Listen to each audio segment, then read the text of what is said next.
달빛처럼 포근한 옛 이야기 월명야담입니다. 오늘도 건강과 웃음이 늘 함께 하시길 바랍니다. 구독과 좋아요로 함께 해주시면 더 많은 이야기를 들려드릴 수 있습니다. 자, 이제 달빛 같은 이야기 속으로 함께 걸어가 보겠습니다.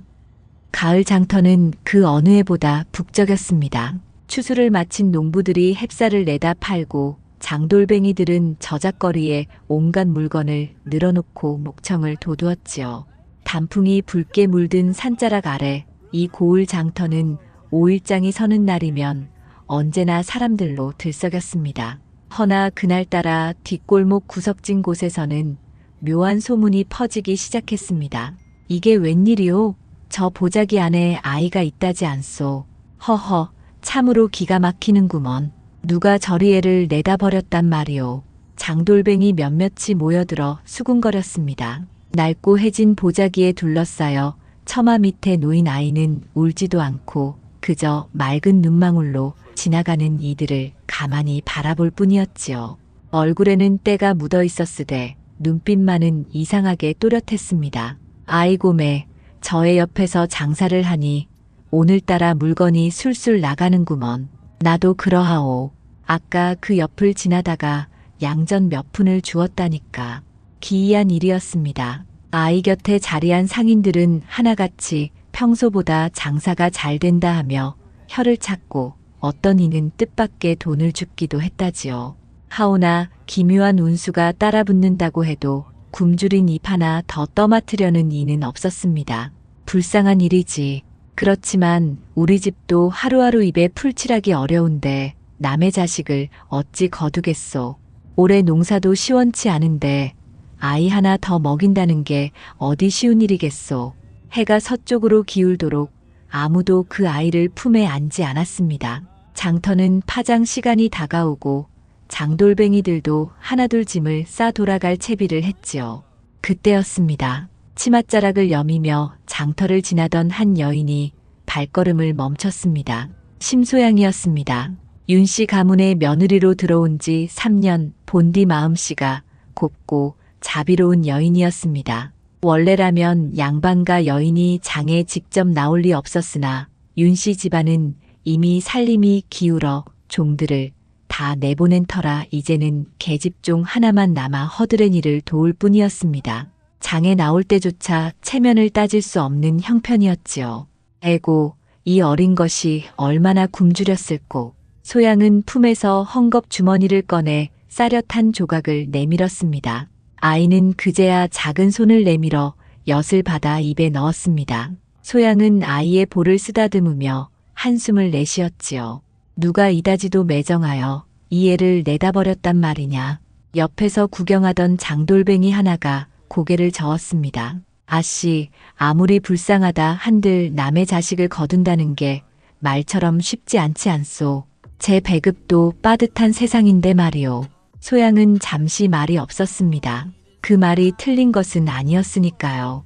시어머니 최씨 부인의 잔소리는 날로 심해졌고 남편 윤도현은 과거 공부만 붙들고 있으되 번번이 낙방하여 집안의 살림은 점점 기울고 있었습니다.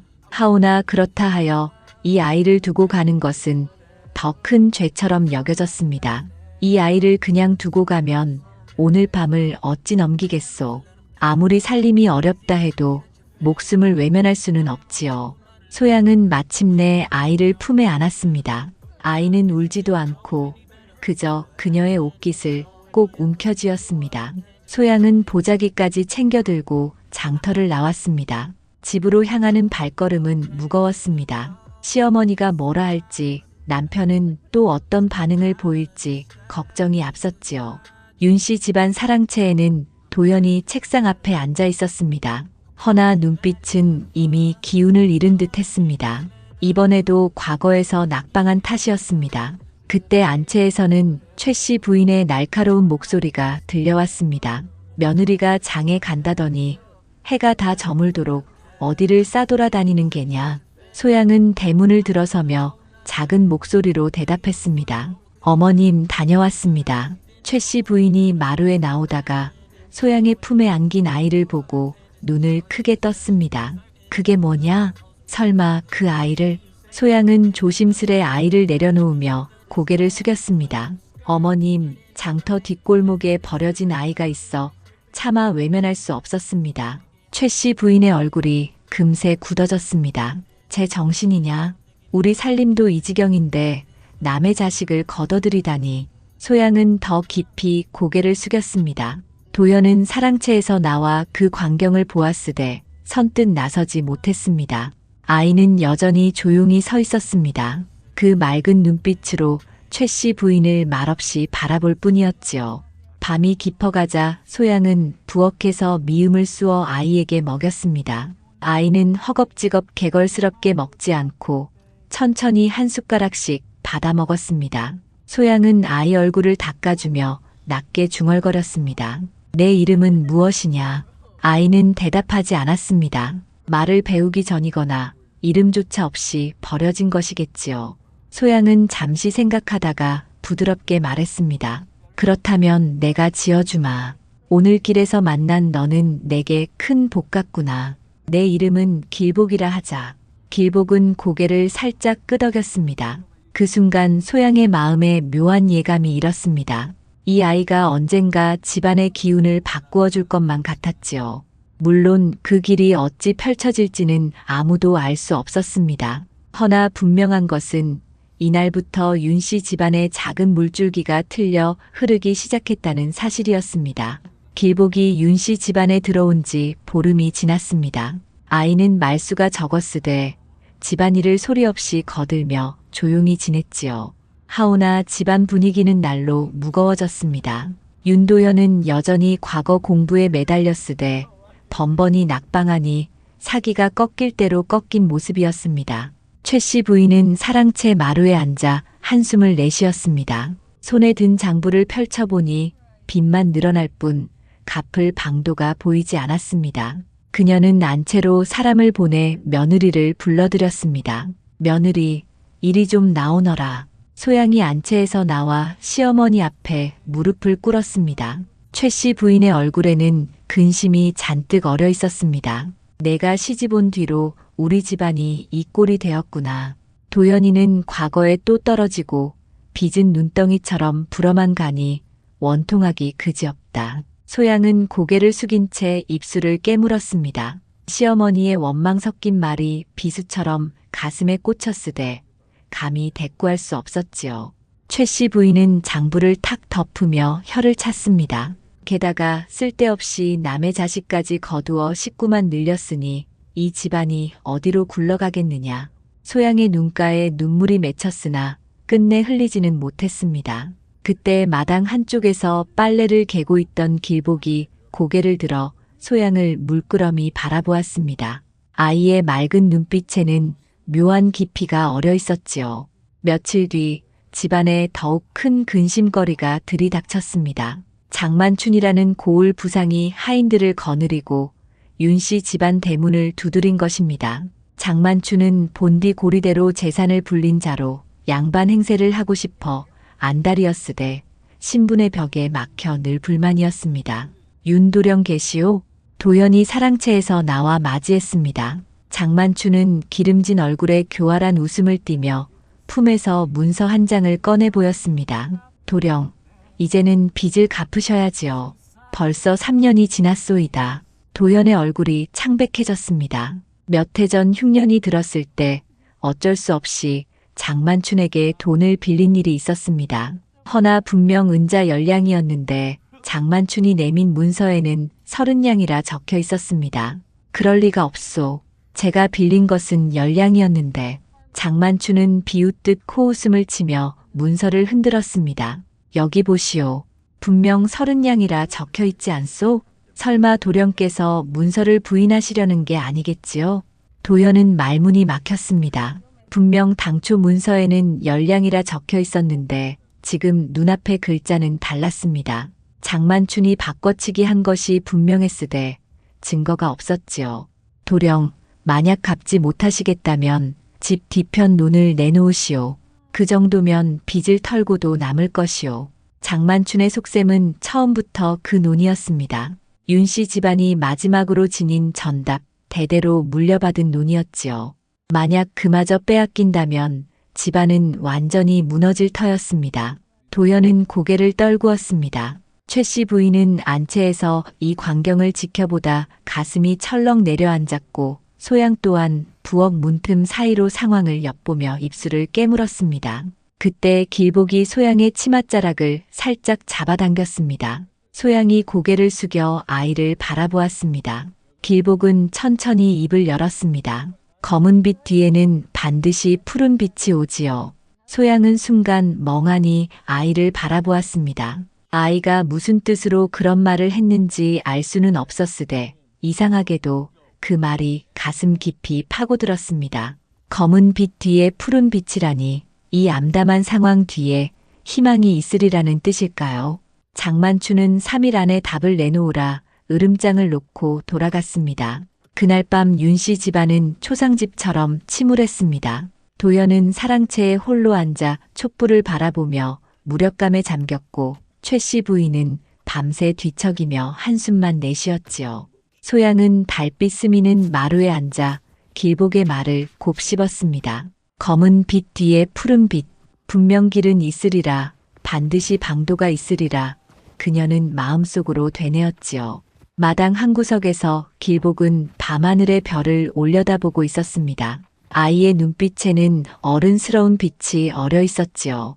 마치 모든 일을 이미 알고 있다는 듯한 눈매였습니다.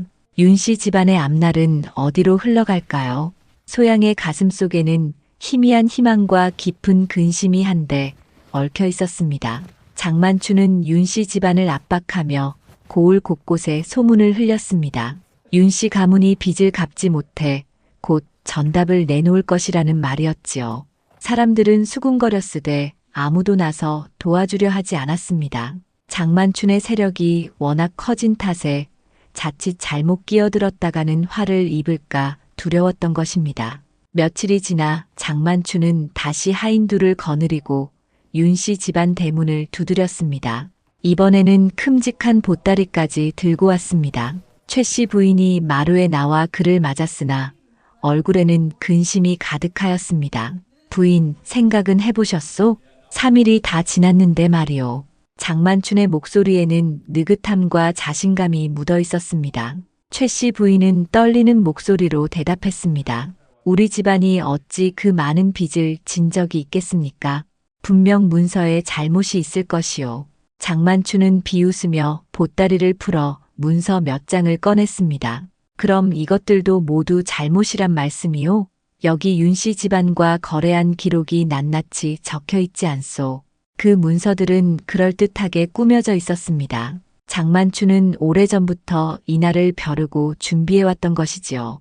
곳간 깊숙한 곳에는 위조한 장부와 도장이 숨겨져 있었고 돈으로 매수한 증인까지 버젓이 있었습니다.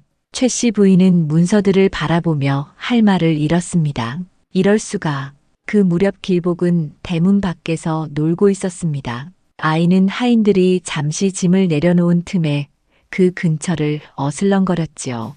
그때 하인 하나가 허리춤에서 떨어뜨린 종이 쪽지를 미처 챙기지 못했습니다. 길복은 그것을 주워 소매 안에 조용히 넣었습니다.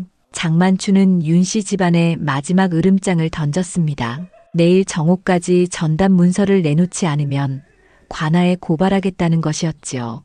그렇게 되면 윤씨 가문은 빚쟁이로 낙인 찍혀 영락없이 몰락할 터였습니다. 장만춘 일행이 돌아간 뒤 윤씨 집안은 통곡하듯 슬퍼했습니다. 도연은 사랑채에서 책을 집어던지며 자신의 무능을 탓했고 최 씨 부인은 안채에서 눈물을 훔쳤습니다. 소양은 부엌에 앉아 멍하니 허공만 바라보았지요. 해가 저물 무렵 길복이 소양에게 다가왔습니다. 아이는 소매에서 구겨진 종이 쪽지를 꺼내 소양 무릎 위에 올려놓았습니다. 이것이 땅에 떨어져 있었지요. 소양은 종이를 펼쳐보았습니다. 희미한 글씨가 눈에 들어왔습니다. 자세히 들여다보니 장만춘의 이름과 낯선 인물의 이름이 나란히 적혀 있었고 그 아래에는 위조 도장 제작이라는 글자가 보였습니다. 소양의 눈빛이 번뜩였습니다. 이것은 분명 장만춘이 문서를 위조하며 남긴 기록의 조각이었습니다. 소양은 종이를 꼭 쥐며 길복의 머리를 쓰다듬었습니다. 길복아, 내가 이것을 어디서 주었느냐? 길복은 천진한 얼굴로 대답했습니다. 낮에 온 어르신의 하인 허리춤에서 떨어졌습니다. 소양의 가슴은 두근거렸습니다. 이것이 바로 장만춘의 음모를 밝힐 실마리가 될 수 있었습니다. 하지만 종이 쪽지 하나만으로는 부족했습니다. 더 확실한 증거가 필요했지요. 그날 밤 소양은 도연을 불러 종이 쪽지를 보여주었습니다. 도연은 처음엔 의아해했으나 글씨를 읽고는 얼굴빛이 달라졌습니다. 만약 이게 사실이라면 소양이 조심스레 입을 열었습니다. 서방님, 이 종이를 가지고 관아에 나아가야 하겠습니다. 장만춘의 위조를 밝히지 못하면 우리 집안은 끝장이 나고 말 것이지요. 도연은 한동안 말이 없었습니다. 장만춘의 세력이 두려웠던 것입니다. 허나 아내의 눈빛은 단단했습니다. 소양은 남편의 손을 꼭 잡으며 말했습니다. 서방님께서 나서지 않으신다면 제가 가겠습니다. 이대로 물러설 수는 없지요. 도연은 아내의 결연한 모습에 얼굴이 붉어졌습니다. 그동안 과거 낙방에만 얽매여 집안을 돌보지 못한 자신이 부끄러웠습니다. 그는 고개를 끄덕였습니다. 올소, 내일 새벽 관하로 가서 원님께 이 일을 아뢰겠소. 소양은 안도의 한숨을 내쉬었습니다. 길복은 마당 구석에 서서 두 사람을 바라보며 잔잔히 미소 지었습니다. 아이의 눈빛에는 알 수 없는 지혜가 어려 있었지요. 이제 윤씨 집안의 운명을 건 싸움이 막 시작되려 하고 있었습니다. 새벽 닭이 울기도 전 소양은 밤새 잠을 이루지 못하다가 일어나 앉았습니다. 그녀는 길복이 주워온 종이 쪽지를 다시 펼쳐 꼼꼼히 살폈습니다. 희미한 글씨 사이로 3월 보름, 도장 2개, 문서 6장이라는 글자가 또렷이 보였습니다. 분명 장만춘이 위조를 꾸민 내역이 틀림없었습니다. 소양은 종이 쪽지를 품에 넣고 사랑채로 향했습니다. 도연은 이미 일어나 의관을 정제하고 있었습니다. 아내의 담대함에 힘을 얻어 관아로 나아갈 준비를 하고 있었지요. 소양이 문 앞에 서자 도연이 고개를 돌렸습니다. 각시, 혹여 이 일이 잘못되면 우리 집안이 더 큰 화를 입을 수도 있소. 소양은 남편의 손을 꼭 잡았습니다. 서방님, 이대로 앉아 당하는 것보다는 맞서 싸우는 것이 옳지요. 길보기가 가져온 이 증거는 하늘이 내려주신 기회일 것이옵니다. 도연은 아내의 눈빛에서 흔들림 없는 의지를 보았습니다. 그는 깊이 숨을 들이마시고 고개를 끄덕였지요. 두 사람은 안채로 가 시어머니께 아뢰었습니다. 최 씨 부인은 처음에 근심스러운 얼굴을 하고 있었습니다. 며느리 말이 일리가 있구나. 허나 장만춘이 간사한 자이니 조심해야 한다. 소양은 공손히 절을 올리며 대답했습니다. 어머님 염려 마시옵소서. 제가 함께 관아로 나아가겠습니다. 최 씨 부인은 잠시 망설이다가 며느리의 어깨를 가만히 두드렸습니다. 평소 같으면 며느리가 바깥일에 나선다 하여 나무랐겠지만 지금은 집안에 흥망이 걸린 일이었지요. 그녀는 며느리의 지혜를 인정하지 않을 수 없었습니다. 해가 떠오르려 할 무렵 도현과 소양은 관아로 향했습니다. 길복도 뒤를 따랐습니다. 소양은 아이를 돌려보내려 했으나 길복은 고집스럽게 따라 나섰습니다. 아이의 맑은 눈빛에는 알 수 없는 확신이 어려 있었지요. 관아 앞에는 이미 사람들이 모여들고 있었습니다. 장만춘이 윤씨 집안을 고발하려 한다는 소문이 퍼져 있었기 때문입니다. 도현과 소양이 관아 문을 들어서자 장만춘이 비웃는 표정으로 맞았습니다. 오, 도령께서 친히 나오셨구려. 전담 문서를 가져오셨소? 도현은 대답하지 않고 관아 마당 한가운데 꿇어 앉았습니다. 소양도 그 옆에 무릎을 꿇었지요. 곧이어 정윤택 원님이 동원 자리에 앉았습니다. 원님은 청렴하기로 이름난 인물이었으나 고을의 일거리가 워낙 많아 세세한 것까지 살피기 어려웠습니다. 윤도현, 무슨 일로 관아에 나왔느냐? 도현은 품에서 종이 쪽지를 꺼내 들어 올렸습니다. 원님, 억울한 일을 당하여 이렇게 나왔습니다. 장만춘이 위조한 문서로 제 집안을 무너뜨리려 하고 있사옵니다. 장만춘은 코웃음을 치며 소리 높였습니다. 허허, 빚을 갚지 못하니 이제 터무니없는 말까지 하는구려. 원님, 저자는 분명 저에게 빌린 돈을 갚지 못하여 궁색한 꾀를 부리는 것이옵니다. 정윤택 원님은 두 사람을 번갈아 보며 눈을 가늘게 떴습니다. 그때 소양이 앞으로 나아가 절을 올렸습니다. 원님, 천한 여식이 감히 아랠 말씀이 있사옵니다. 이 종이 쪽지를 살펴주시옵소서. 아전이 나아가 종이를 받아 원님께 올렸습니다.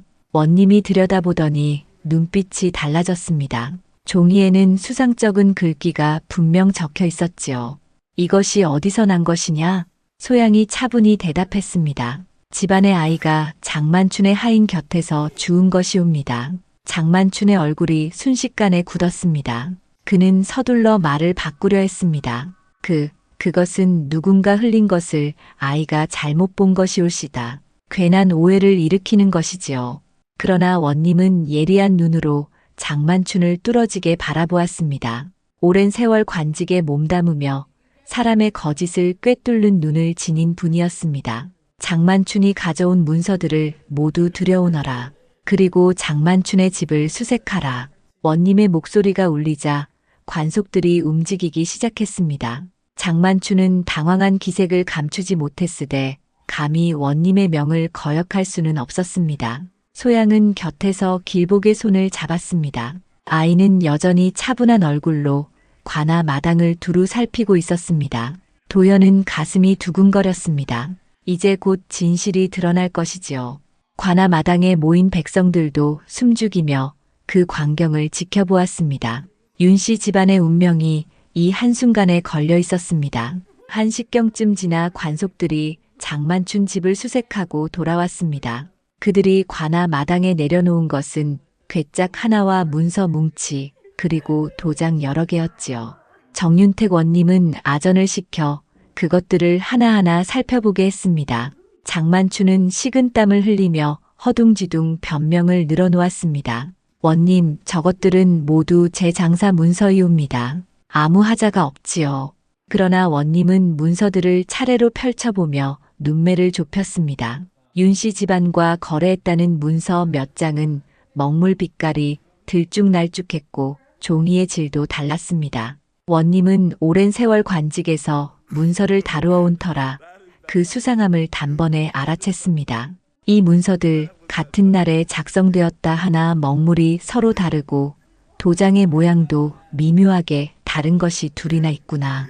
관아 마당에 모인 백성들이 술렁이기 시작했습니다. 장만춘의 얼굴은 순식간에 창백해졌습니다. 원님은 장만춘을 꿰뚫어 보듯 바라보며 물었습니다. 장만춘, 내가 이 문서를 위조한 것이 아니냐? 장만춘은 고개를 저으며 발뺌했습니다. 아닙니다. 제가 어찌 그런 짓을 하겠습니까? 모두 모함이옵니다. 바로 그때 길복이 소양의 손을 놓고 앞으로 성큼 걸어 나왔습니다. 아이는 관아 마당에 늘어놓은 물건들을 이리저리 살펴보다가 작은 손가락으로 낡은 붓과 먹물 그릇을 가리켰습니다. 저것이 수상해 보입니다. 사람들의 시선이 한 곳에 쏠렸습니다. 아전이 먹물 그릇을 들자 바닥에 희미한 글씨 흔적이 보였습니다. 거기에는 박서방이라는 이름이 남아 있었습니다. 마당은 다시 술렁였습니다. 원님의 눈빛이 번뜩였습니다. 박서방이라 저자가 누구인지 곧 밝혀질 터다. 장만춘, 내가 누구와 결탁했는지 이제야 꼬리가 잡히는구나. 장만춘은 안색이 사나워지며 우물쭈물했습니다. 그때 그의 하인 하나가 두려움에 떨며 앞으로 나섰습니다. 원님, 저는 더는 숨기고 싶지 않사옵니다. 저 장만춘이 저를 시켜 박서방이란 자를 찾게 했고 그곳에서 문서를 고치라 시켰습니다. 하인의 고백에 관아 마당은 크게 술렁였습니다. 장만춘은 하인을 향해 눈을 부라리며 고함쳤습니다. 이놈, 내가 무슨 헛소리를 하는 것이냐. 그러나 이미 늦었습니다. 원님은 호통을 치며 꾸짖었습니다. 장만춘, 내 하인이 실토했고 증거 또한 드러났다. 내가 위조 문서를 만들어 백성들을 속인 죄 결코 가볍지 않다. 원님은 이어 윤도현을 향해 물었습니다. 윤도현, 그대가 장만춘에게 처음 빌린 돈은 얼마였느냐? 도연이 공손히 머리를 숙이며 대답했습니다. 소인이 빌린 것은 은자 10량이었습니다. 허나 장만춘이 내민 문서에는 30량이라 적혀 있었사옵니다. 원님은 고개를 끄덕이며 아전에게 명했습니다. 원래 문서를 반드시 찾아내라. 틀림없이 어딘가에 숨겨져 있을 것이니라. 관속들이 다시 장만춘의 집으로 달려갔습니다. 잠시 뒤 괴짝의 이중 바닥에서 숨겨둔 문서들이 나왔습니다. 그 속에는 윤씨 집안과 맺은 진짜 차용 문서가 있었고 거기에는 은자 10량이라 분명히 적혀 있었습니다. 관아 마당의 백성들이 일제히 탄성을 질렀습니다. 진실이 백일하에 드러난 것이지요. 장만춘은 무릎을 꿇고 땅바닥에 엎드렸습니다. 더는 발뺌할 길이 없었습니다. 원님은 준엄이 꾸짖었습니다. 내가 얼마나 많은 백성들을 이 수법으로 괴롭혀왔는지 낱낱이 밝힐 것이다. 당장 곤장 30대를 쳐라. 관속들이 장만춘을 형틀에 묶었습니다. 곤장이 내려치는 소리가 관아 마당에 울려 퍼졌습니다. 장만춘은 처절하게 비명을 질렀으나 누구 하나 동정하지 않았습니다. 그동안 그가 저질러온 횡포를 모두가 알고 있었기 때문이지요.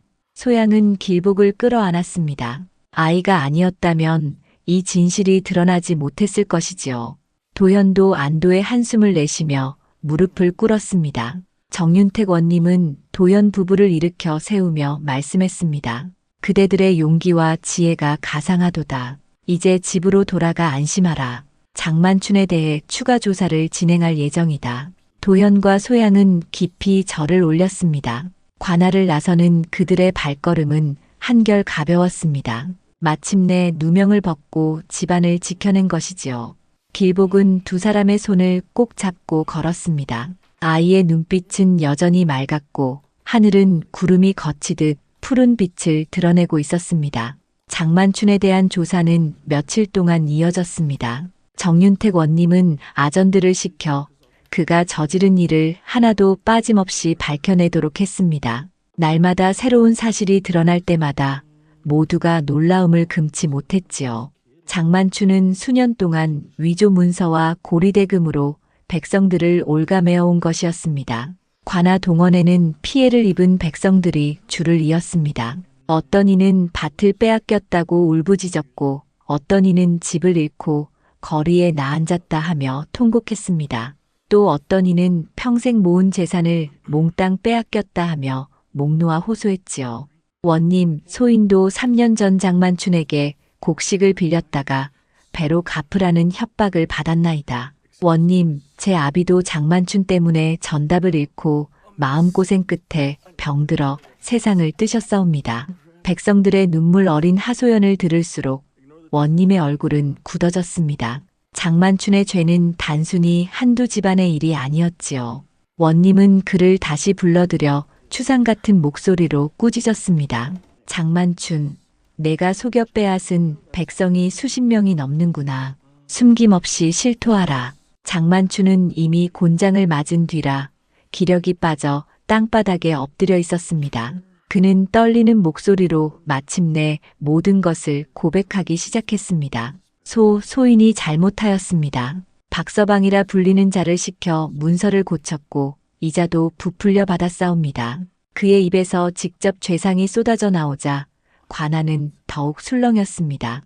원님은 장만춘의 재산 목록을 가져오라 명했습니다. 곳간에 가득 쌓인 쌀, 은전이 가득한 괴짝, 곳곳에 숨겨둔 전담 문서까지 줄줄이 드러났습니다. 그 규모는 헤아리기 어려울 만큼 방대했습니다. 원님은 혀를 차며 무겁게 말씀하셨습니다. 이 모든 것이 백성들의 피와 땀에서 나온 것이니 어찌 통탄하지 않겠는가.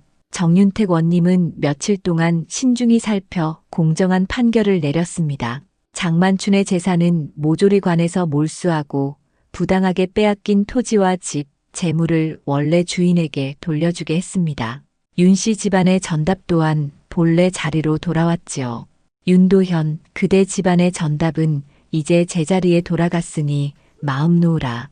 도현은 감격한 나머지 눈물을 글썽이며 깊이 절을 올렸습니다. 원님의 은혜 평생 잊지 않겠습니다. 원님은 또한 장만춘이 거둔 부당한 이자와 남은 재물로 고을에 굶주린 백성들을 구휼하라 명했습니다.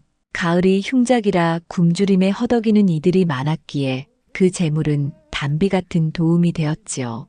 관아 마당에는 곡식을 나눠 받으려는 줄이 길게 늘어섰습니다. 아전들이 자루마다 쌀을 퍼주었고 백성들은 눈물을 글썽이며 감사의 절을 올렸습니다. 그 광경을 지켜본 원님의 얼굴에도 흐뭇한 기색이 어려 있었습니다. 이것이 바로 백성을 위하는 도리요, 나라의 근본이지요. 장만춘은 결국 옥에 갇힌 뒤 먼 곳으로 유배를 당했습니다. 죄가 워낙 무거웠으므로 다시는 고을 땅을 밟을 수 없게 된 것이지요. 한때 고을에서 가장 부유하다 자랑하던 자가 하루아침에 몰락한 것입니다. 고을 사람들은 관아 앞에 모여 원님의 공정한 판결을 칭송했습니다. 또한 심소양의 의로움과 용기를 높이 사지 않을 수 없었습니다. 윤시댁 며느리가 아니었다면 우리 고을은 어찌 되었겠소. 그 아이도 참 신기하지 않소? 꼭 필요한 순간마다 복을 불러오는구먼. 백성들은 길복을 상서로운 아이로 여기기 시작했습니다. 장터에 버려진 날부터 복을 가져온다던 말이 이제는 모두의 믿음이 된 것이지요. 윤씨 집안으로 돌아온 도현과 소양을 최씨 부인이 대문 앞에서 기다리고 있었습니다. 시어머니의 눈가에는 눈물이 맺혀 있었습니다. 내가 아니었다면 우리 집안이 어찌 되었겠느냐. 최씨 부인은 며느리의 손을 꼭 잡았습니다. 평소 엄격하던 시어머니의 따뜻한 손길에 소양은 가슴이 뭉클해졌습니다. 최씨 부인은 길복의 머리도 다정히 쓰다듬었습니다. 이 아이를 거두길 참으로 잘하였다. 정녕 하늘이 내린 복동이로구나. 그날 밤 윤씨 집안에는 오랜만에 웃음이 피었습니다. 위기를 넘어 다시 집안을 지켜낸 기쁨이 가득했지요. 도연은 책상 앞에 앉아 다시 과거 공부에 매진하겠다고 다짐했습니다. 소양은 남편을 곁에서 도우며 집안을 성실히 꾸려가리라 마음을 굳혔습니다. 길복은 마당에 앉아 밤하늘을 올려다보았습니다. 별빛 아래 아이의 얼굴에는 평온한 미소가 어려 있었지요. 마치 이미 다 알고 있었다는 듯 검은 빛이 지나가고 푸른 빛이 찾아온 순간이었습니다. 장만춘의 일이 마무리되고 계절이 바뀌어 겨울이 찾아왔습니다. 윤씨 집안에는 모처럼 평온이 깃들었지요. 최씨 부인은 이제 며느리를 대하는 태도가 완전히 달라졌습니다. 아침 문안을 드리러 온 소양에게 따뜻한 차를 내어주며 부드럽게 말을 건넸습니다. 내 덕분에 우리 집안이 살아났구나. 그동안 내가 너를 어찌나 모질게만 대했는지 생각할수록 부끄럽다. 소양은 고개를 저으며 공손히 대답했습니다. 어머님, 그런 말씀 마십시오. 며느리로서 당연히 해야 할 도리를 했을 뿐이지요. 최씨 부인은 며느리의 손을 꼭 잡으며 눈시울을 붉혔습니다. 그동안 쌓였던 서운함이 눈 녹듯 사라지는 순간이었지요. 두 사람은 이제야 진정한 시어미와 며느리로서 마음을 나누게 되었습니다. 사랑채에서는 도연이 새로이 각오를 다지며 글을 읽고 있었습니다. 지난날의 위기를 겪으며 그는 자신의 나약함을 깊이 뉘우쳤습니다. 이번에는 반드시 과거에 급제하여 집안을 일으키리라 결심했지요. 이번 시험에는 반드시 이름을 올리겠소. 결연한 눈빛으로 책장을 넘기는 남편 곁에 소양이 따뜻한 차를 들고 들어왔습니다. 소양은 그의 어깨를 다독이며 조용히 말했습니다. 서방님을 믿습니다. 분명 좋은 소식이 올 것이지요. 이듬해 봄 과거 시험이 열렸습니다. 도연은 한양으로 올라가 시험을 치렀습니다. 이번에는 마음가짐이 달랐습니다. 초조함보다는 담대함이, 두려움보다는 자신감이 가슴에 가득했지요. 시험을 마치고 고향으로 돌아온 도연은 결과를 기다렸습니다. 그의 여름 마침내 방이 나붙었습니다. 윤도연의 이름이 병과에 뚜렷이 올라 있었지요. 급제 소식을 들은 고을 사람들은 앞다투어 축하하러 몰려들었습니다. 최씨 부인은 기뻐 어찌할 바를 몰랐고 소양은 눈물이 차올라 남편을 맞이했습니다. 도련께서 드디어 급제하셨구나. 참으로 잘 되었소이다. 이제 윤씨 집안도 다시 일어서겠지요. 마을 사람들의 축하가 이어졌습니다. 도연은 겸손히 절을 받으며 말했습니다. 이 모든 것은 가족들의 덕분이요. 특히 아내와 길보기가 아니었다면 오늘의 저는 없었을 것이지요. 사람들은 길복을 보며 고개를 끄덕였습니다. 그 아이가 집안에 들어온 뒤로 좋은 일들이 이어졌음을 모두가 알고 있었던 까닭이지요. 저 아이가 정녕 복을 불러온 게야. 장터에 버려졌던 그날부터 하늘이 점지한 아이였구나. 길복은 말수가 적었으되 집안일을 부지런히 도왔습니다. 아이는 자라면서 점점 총명함을 드러냈습니다. 그를 가르치자 단번에 깨우쳤고 예의 범절도 스스로 익혔습니다. 최 씨 부인은 이제 길복을 친손주처럼 아꼈습니다. 가을이 되자 도연은 벼슬자리를 받아 한양으로 떠날 준비를 했습니다. 비록 높은 자리는 아니었으나 백성을 위해 일할 수 있다는 것이 감사했지요. 떠나기 전날 밤 도연은 가족들을 불러 말했습니다. 제가 한양에 가면 먼저 자리를 잡고 곧 가족들을 모시겠소. 최 씨 부인은 아들의 손을 붙잡으며 당부했습니다. 내 뜻이 참으로 가상하다. 부디 청렴히 살아 백성들을 잘 돌보아라. 소양도 남편에게 절을 올리며 말했습니다. 서방님 몸 조심하시고 부디 백성을 위하는 벼슬아치가 되시옵소서. 길복은 도연 앞에 다가와 조용히 섰습니다. 도연은 아이의 머리를 쓰다듬으며 따뜻하게 말했습니다. 길복아, 내가 아니었다면 우리 집안이 오늘을 맞지 못했을 것이다. 너는 정녕 우리 집안의 복동이니라. 길복은 고개를 끄덕이며 맑은 눈빛으로 도연을 바라보았습니다. 아이의 눈에는 여전히 알 수 없는 깊이가 담겨 있었지요. 고을 사람들 또한 윤도연의 출세를 진심으로 기뻐했습니다. 정직하고 올곧은 선비가 벼슬길에 오른 것을 보니 마음이 흐뭇했던 것입니다. 특히 장만춘에게 피해를 입었던 이들은 더욱 반가워했지요. 도령 같은 분이야말로 진정한 선비시지.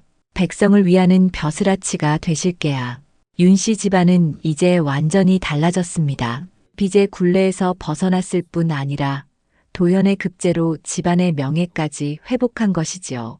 무엇보다 가족들 사이에 화목이 자리 잡았습니다. 최 씨 부인과 소양은 서로를 인정하고 존중하게 되었고 길복은 온 가족의 사랑을 받으며 자라났습니다. 어느 날 저녁 소양은 마당에서 길복과 함께 별을 올려다보았습니다. 소양이 아이에게 부드럽게 물었습니다.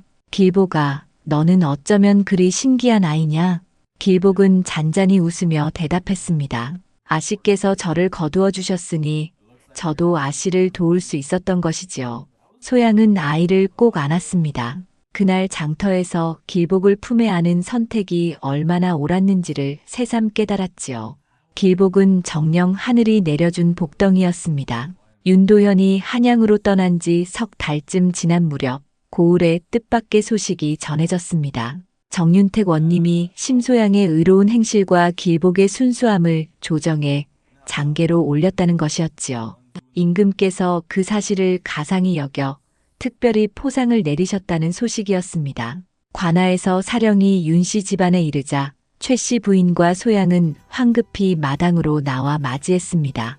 사령은 품에서 비단 보자기에 싼 교지를 꺼내들었습니다. 심소양, 앞으로 나아오라. 소양은 떨리는 마음으로 무릎을 꿇었습니다. 사령이 교지를 펼쳐 낭낭히 읽기 시작했습니다. 심소양은 의로움으로 집안을 지키고 악인을 꾸짖는 데 힘썼으니 그 정성이 가상하다. 특별히 정렬을 내려 그 뜻을 기리도록 하라. 소양은 믿기 어려운 듯 눈을 들어 교지를 바라보았습니다. 정렬을 받는다는 것은 집안의 큰 영광이었지요. 최 씨 부인 또한 눈물을 글썽이며 며느리를 바라보았습니다. 내가 이런 은전을 받다니 참으로 기특하구나. 사령은 또한 은자 10냥과 쌀 10섬을 하사품으로 내렸습니다. 이 소식이 퍼지자 고을 사람들이 윤씨 집 앞에 모여들었습니다. 모두들 소양의 의로움을 칭송했지요. 심씨 부인이야말로 참으로 훌륭하신 분이시지. 저런 며느리를 둔 집안이야말로 하늘이 돕는 집안일게야. 얼마 뒤 정윤택 원님도 직접 윤씨 집안을 찾아와 치하했습니다. 원님은 소양을 바라보며 정중히 말했습니다. 그대의 용기와 지혜가 아니었다면 이 고을에 정의가 서지 못했을 것이요. 참으로 훌륭한 부덕이로다. 소양은 공손히 절을 올리며 대답했습니다. 원님의 공정한 판결이 있었기에 저희가 힘을 얻을 수 있었던 것이지요. 원님은 곁에 서 있던 길복을 불러 머리를 쓰다듬었습니다. 이 아이 또한 참으로 기특하구나. 순수한 마음으로 진실을 밝히는데 힘을 보탰으니 말이다. 원님은 길복에게도 작은 상을 내렸습니다. 비록 적은 물건이었으나 아이를 격려하는 뜻이 담겨 있었지요. 길복은 두 손을 모아 절하며 받았습니다. 한편 유배지에서 장만춘의 소식이 들려왔습니다.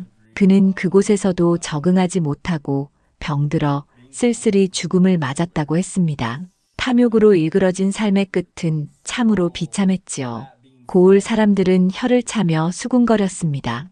욕심을 그리 부리더니 끝내 적고를 당하는구먼. 악행은 반드시 대가를 치르게 마련이지. 장만춘의 몰락은 고을 사람들에게 큰 교훈이 되었습니다. 부정하게 재물을 모으면 결국 화를 입는다는 사실을 똑똑히 보았던 것이지요. 계절이 바뀌어 이듬해 봄이 오자 한양에서 도연이 보낸 편지가 도착했습니다. 벼슬살이가 순조롭고 곧 가족들을 불러올 준비를 하고 있다는 내용이었습니다. 최 씨 부인은 편지를 읽으며 흐뭇한 미소를 지었습니다. 우리 도연이가 이제야 훌륭한 관리가 되어가는구나. 소양도 남편의 소식에 눈시울을 붉혔습니다. 도연은 편지에서 백성들의 어려움을 살피고 청렴히 살겠다는 다짐을 적어보냈지요. 집안이 겪었던 고난이 그의 마음을 바꾸어 놓은 것입니다. 여름이 되자 도연이 직접 고향에 내려왔습니다. 가족들을 모시러 온 것이었지요. 관복을 입은 그의 모습은 예전과 달리 의젓했습니다. 고을 사람들은 길가에 줄을 서서 그를 맞이하며 환영했습니다. 윤 도령께서 돌아오셨구나. 참으로 훌륭한 관리가 되셨네. 도연은 겸손히 고개 숙여 인사하며 지나갔습니다. 집에 이르자 가족들과 반가운 재회를 나누었지요. 최 씨 부인은 아들을 끌어안고 눈물을 흘렸습니다. 며칠 뒤 윤 씨 집안은 한양으로 떠날 채비를 했습니다. 고을 사람들은 전별 인사를 하러 모여들었습니다. 정윤택 원님도 나와 작별을 고했습니다. 부디 한양에서도 처음 마음을 잃지 말고 늘 백성을 위하는 뜻을 지니시게. 도연은 깊이 절을 올리며 답했습니다. 원님의 가르침 잊지 않겠소. 마지막으로 가족은 장터로 향했습니다. 길복을 처음 만났던 그 자리를 다시 찾은 것이지요. 소양은 아이의 손을 잡고 그곳에 서서 눈시울을 붉혔습니다. 길복아, 여기가 내가 우리 집안에 들어온 자리란다. 내 덕분에 우리가 웃을 수 있게 되었구나. 길복은 고개를 끄덕이며 잔잔히 웃었습니다. 그 맑은 눈빛은 여전했습니다. 마차가 고을을 떠날 때 사람들은 길가에 서서 손을 흔들었습니다. 윤 씨 집안의 이야기는 오랫동안 고을에 전해졌습니다. 선한 이는 끝내 복을 받고 탐욕스러운 자는 반드시 화를 입는다는 교훈과 함께 말이지요. 정려가 세워진 윤 씨 집 앞을 지나는 이들은 누구든 고개 숙여 경의를 표했습니다. 그리고 입을 모아 말했습니다. 의로운 마음을 지니면 하늘이 반드시 돕는 법이지. 저 집안이 바로 그 증거일세. 길복을 거둔 그날부터 시작된 인연은 이렇게 아름다운 결말을 맺었습니다. 버려진 아이 하나가 한 집안을 살렸고 그 집안의 의로움은 온 고을에 정의를 세웠습니다. 이것이야말로 권선징악의 참된 이치가 아니겠습니까?